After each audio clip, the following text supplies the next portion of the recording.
Thank you for auditing Professor Skye's Record Review, the only first listen new music review show hosted by a French professor after eating a nice breakfast. Some eggs, bacon. I'm going to be reviewing an album by Hayley Williams called Petals for Armor. And I want to sort of start off with something that I like to say quite often on this channel. My ignorance is profound. By that, I mean two things. One, it's amazing how many things I don't know. I'm not a music expert. I'm not a professional music reviewer, okay? I come at this as a well-meaning amateur, dilettante music reviewer. But I also mean that, like, in that ignorance, there is profundity, there is deepness. Anybody who has that kind of good open will and studies something seriously can reveal things about it that those who know things don't always access. So when it comes to Hayley Williams, my ignorance is insane.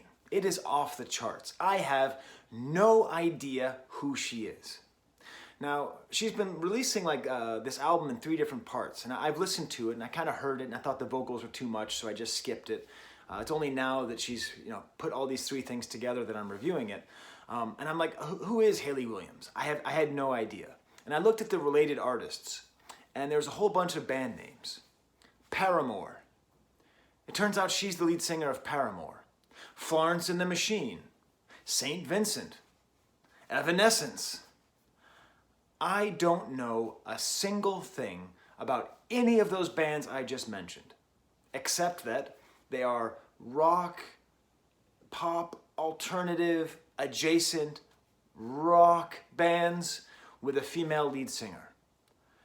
I don't hate them. I don't love them. I've definitely heard of them many, many times, but I don't know the difference between them. Part of the reason I'm doing this show is that I have dismissed things for too long. For good reasons, bad reasons, I don't know. But I probably should have been paying attention to whatever Paramore is because they seem to be a very important band based on how much I've heard people talk about them. And I've never paid attention to them. So this video is my attempt to understand, obviously not all 4 because they're all 4 different groups, but to really dive deep into one aspect of this whole constellation of rock bands that didn't even really exist when I was younger, right? I mean, the Breeders are not quite the same thing, right? This kind of like, maybe Garbage is the closest thing that I have, sort of like a rock band with a photogenic female lead that's like empowered but also sexy, kind of a curious combination of all those things. I don't know anything about Garbage either, for that matter. So there's this whole realm here, and so what I'm going to do is this. I'm going to study this album, I'm going to talk about it, I've listened to it several times, and I want fans of Paramore and of Hayley Williams to tell me, what am I missing? Is there something that's really great that I need to revisit?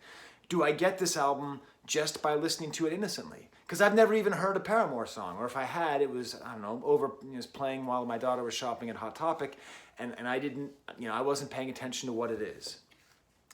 So I'm going to be talking to you about this.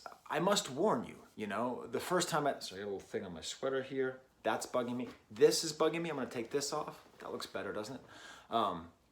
The thing on my sweater is not going away, though, so just get used to it. When I first listened to it, there's a song called Sudden Desire. And the way that she sings this word, sudden desire, the way that she belted it out. I was listening to it in the kitchen. My wife, my daughter, and myself were all just like, turn it off. This is what I was fearing. This kind of like belting, overly loud, emotive, but not substantive singing. So I had to get over that. I had to really treat this music seriously, listen to it, think about it, and understand that it's much more than just that sound. By the 3rd time I listened to it in the kitchen, my wife was like, this is actually this is pretty good. This is growing on me. Even that same song. So, there's some albums are like, they grow on you. And that's usually reserved for very complex records, like Kid A or something, right? But I think it's also true for albums where maybe the way that they sound initially turns you off personally. It's just a personal preference. I don't like belting female vocals. In general, I just don't like it. So that's another way that things can grow on you. It's to accept what you don't like and then go further. My main question about this album, and I assume this is why it was released in 3 different parts, is what does it want to be? Like, if you told me this is what Hayley Williams is, I would say, I don't know what that is. At times, it seems like it's very modern, female-led, pop, rock, indie, sort of in that genre of that genreless space in music. At other times, it feels very consciously 80s pop. And at other times, it feels very consciously 90s pop. So I can't quite figure this out. Like, I don't know if she's trying to be edgy or not. Oh, hi, Toby. Toby always makes his way into my weekend videos. Don't you, Toby? Here, come over here. No? Here's a good boy. I can't really figure out if this is like her style, or if this is just what she's doing on this one album. So it goes into these different realms. Thematically, it's quite interesting. One of the minor themes appears to be a fair amount of sexuality on this album. I will say, I usually talk about sexuality in male artists because I feel more comfortable talking about male sexuality. But in this, I've been thinking about it, like, what is it that makes the sexuality in this particular album good? And what I realize is that it feels authentic, like it feels like it comes from life, and it never feels gratuitous. And I'm just kind of working on this theory now. This goes for men, women, and everything. I think if anything sexual feels honest and non-gratuitous, that's where it transfers over to the erotic, a sort of a higher sense, an artistic, a beautiful sexuality, as opposed to kind of a crass, vulgar, root sexuality. So, I don't know. But I got a lot of that on this album, and I mean that in a very good way, especially when it comes to female sexuality, and I listen to it, I never want to feel like I am... Okay, please stop licking your feet. That's not erotic, Toby. Especially when it comes to female singers, I never want to feel like, yeah, talk about sex, Like, I never want to get into that weird sort of adolescent feeling, and I never got that here, although there are some great moments of eroticism. The main the main nature of this whole album is based on this central metaphor of petals for armor. And nature and flower metaphors are just everywhere. Toby, you gotta knock it off. They don't want to hear it. Flowers is the central metaphor. And first of all, just this image, petals for armor, is beautiful. The concept that a flower, that the petals which we associate with softness and beauty are actually a form of protection. Okay? That's beautiful. And that's one thing I will say for this album. She surprised me consistently with the quality of her lyrics and the poetic nature of what she's writing. Like, they're very, very good lyrics. Really, you have to take them very seriously and listen to them very carefully, from like personal anecdote to sort of more general anecdote. She really is able to go far. You know what I'm going to do? I'm going to actually turn this way so you can see more of Toby. So when he's licking his feet, it's less distracting for you, or more distracting. So when I was thinking about this poetic quality, and I was thinking about, poetic quality, and I was thinking about flowers, and it made me realize, and I was thinking about sexuality, for that matter, and I thought about the fact, what am I an expert on? French literature. So this made me take out my old copy of the Anthology of 16th Century French Poetry, because a lot of this album made me think of kind of an inversion of the great poetry of Pierre Ronsard. That's Ronsard, if you're pronouncing that in an English way. And in particular, a poem that he wrote that's probably his most famous, Mignonne, allons voir si la rose, which means, cutie, cute one, let's go look at the rose. And this whole poem, I'll kind of translate parts of it for you here into English, getting super professorial here. Mignonne, let's go look if the rose that this morning has closed, if its purple dress of the sun has lost in the nights its purple robes. I'm going to stop there. Real-time translating poetry is not a good plan. But the main thing that's most important is at the end here, okay? Cueillez votre jeunesse, quand à cette fleur la vieillesse fera tenir votre beauté. So, pluck the flower, pluck the rose now. Because in time, old age will come and take away all your beauty. This is the central metaphor of roses in poetry for up until at least the 20th century. The concept of woman as a rose is usually connected, or woman as flower, to the fact that her beauty is limited in time. I don't have any flowers in my house. I wanted to have flowers, But Madame Payne, she collects plants because they don't have that problem, right? Plants are noble. Plants live forever. Plants grow. Flowers are just for now, and they're beautiful, and then they die. This is a very, very sexist image. Poetry has for a long time been very sexist, right?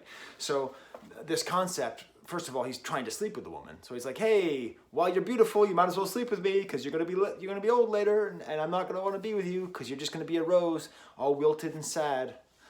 So when we think about the problems of this, and I teach this actual poem to my students, a lot of it is based on better themes, right? Like Tempus Fugit, time flies, or Ars longa vita brevis, art lives long, life is short. So, I'm going to immortalize you in poetry. Cassandra was the name of this woman, and she is forever, eternally here, even though she's underground right now, being eaten by the worms. Actually, those worms are probably being eaten by worms by now.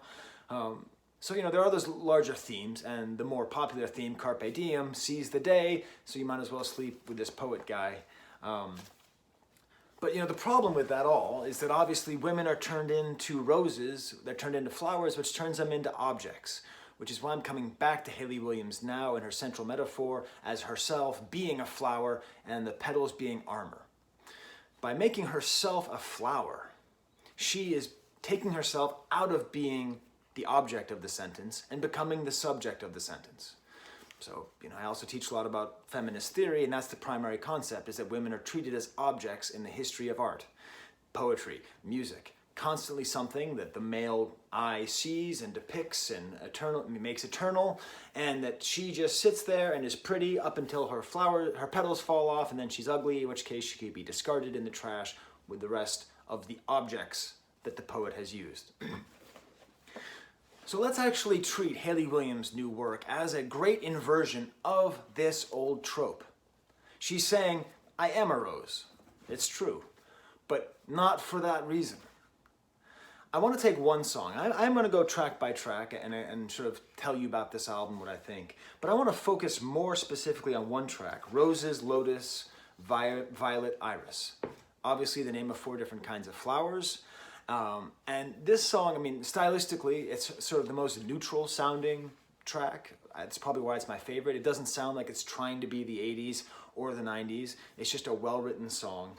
And the lyrics are really quite interesting. I'm going to actually read some of them for you here.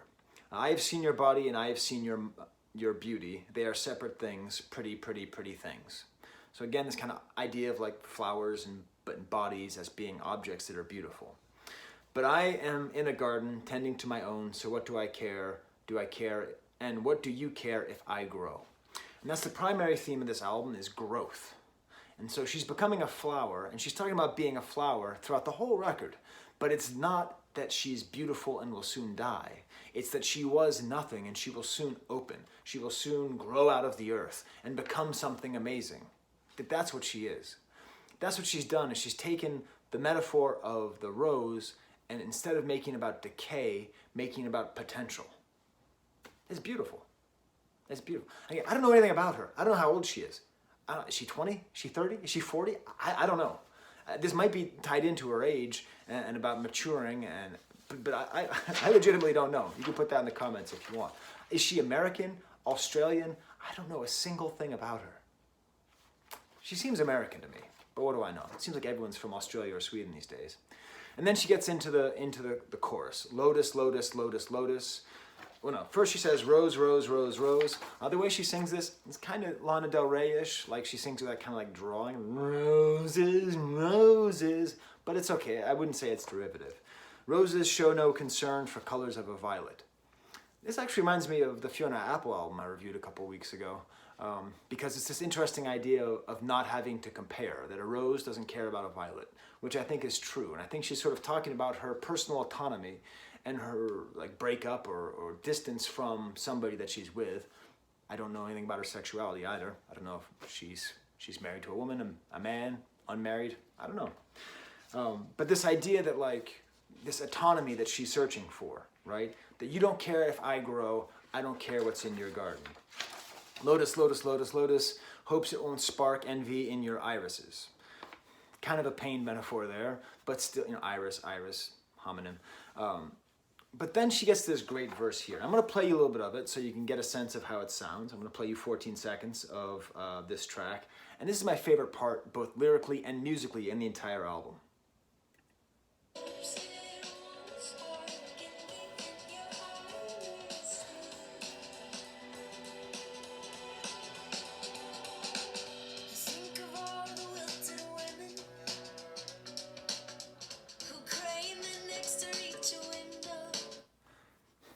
That's the concept that I like so much. Think of all the wilted women. So we're going back to women as roses, but here they are and they're wilted. They've lost their rose, right? Who crane their necks to reach a window, ripping off all their petals, 'cause he loves me, now he loves me not. So the old game of ripping off flower petals to say he loves me not, he loves me, he loves me not. Tying it all in together. And again, striving for autonomy where you're no longer defining yourself.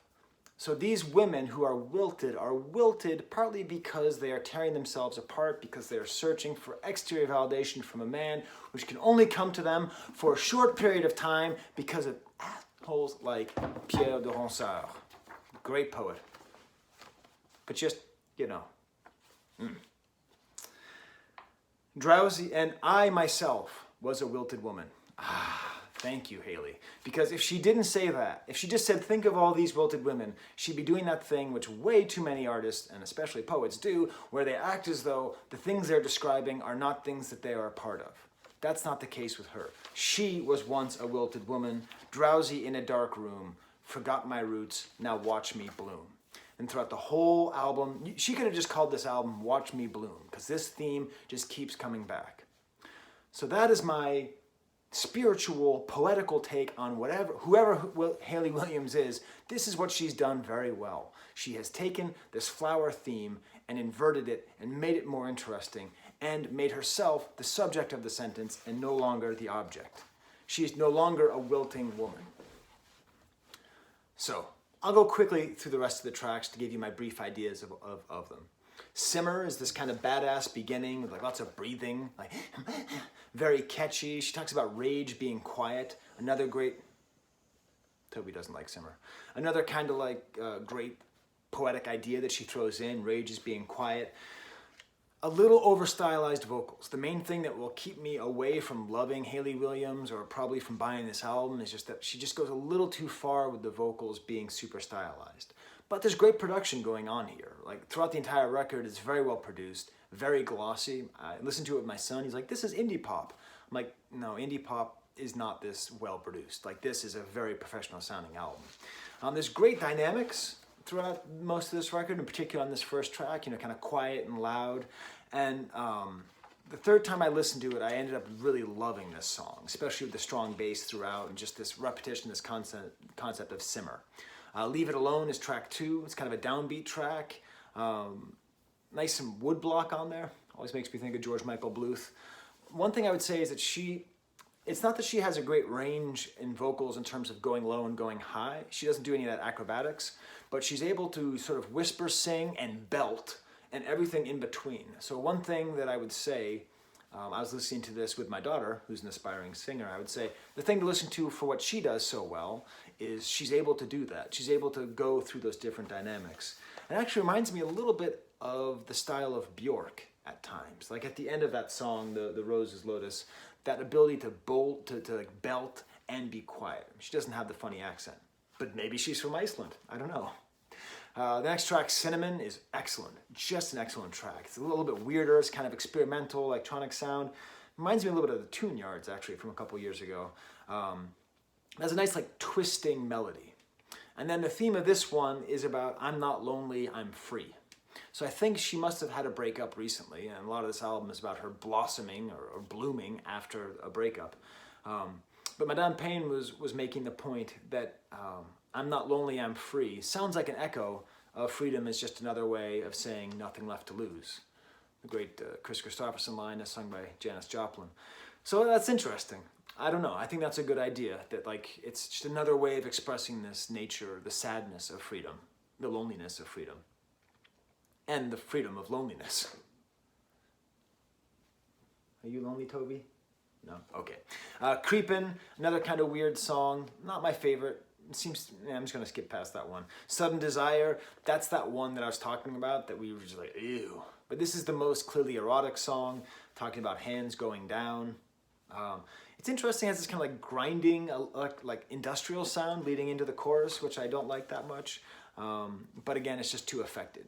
And then there's part 2. I don't know what the difference is between part 1, 2, and 3. They do have a small difference. Part 3 is very distinct from part 1 and 2. But part 1 and 2 feel together to me. Part 3 starts with Dead Horse, which is great because it has a demo. It has her speaking and playing something on a piano. I think it's a piano or a guitar. No, maybe it's a guitar. She's playing, and you can hear that it's her recording herself talking. And then all of the professional production comes on top of it. And it's built around the sort of initial seed that will flower into the rest of the song. I don't have a script. I just have notes. I came up with that off the top of my head. Dead Horse also includes a Phil Collins drum bit, which is like the most clearly like 80s, ding ding, da-doom, da-doom, da-doom, da-doom. But then it ends, it almost sounds like 80s Miami pop, like Sheena Easton or something. So I don't know. She goes a lot all over the place here. If you wanted to be unkind to the album, you could say that it lacks stylistic integrity because it goes to so many different places. Thematic integrity, certainly, but stylistic integrity, what is she doing? But then what is the point of modern music anyways? That's the whole point. Nothing knows what it wants to be. There is no genre. It just doesn't exist anymore. So why should she be any different? My Friend is pretty interesting. Lyrical detail, talking about the wrinkles around the eyes. Got some of those, which is kind of interesting. A little kind of nice little musical instances, like little melodies laced throughout. Why We Ever is like the super poppy track. It's almost so cheesy, it's awesome. And then at the end it has like a slap and pop bass, like boop, to the point where you're like, whoa, what's going on here? And then that leads into part 3, which is just like 80s and 90s madness. It's like part 3, like what's going on here? Pure Love starts off like, and then it's like a Michael Jackson song. But again, talking about Wait Till I Open Up to You, and she's again bringing back in this flower metaphor. I mean, seriously, it sounds very consciously Michael Jackson-y. Taken, another kind of cheesy track. It's sort of like a positive take on possessiveness. I'm not that into possessiveness in relationships. I don't think it's ever really positive. Sorry, Toby's very interested. We have a bird feeder out there, and there's some goldfinches. And they're eating some Niger seed. That's what goldfinches eat. Sugar on the Rim doesn't remind me of 80s Madonna. It reminds me of 2000s Madonna, like a house track with this cool little sample behind, cool loop. I like this album. I like it. I like it partly because when I listened to this song, I was like, what is this album? And I think that's part of the reason why, this weird kind of mysterious nature of it. Like, what is she actually going for?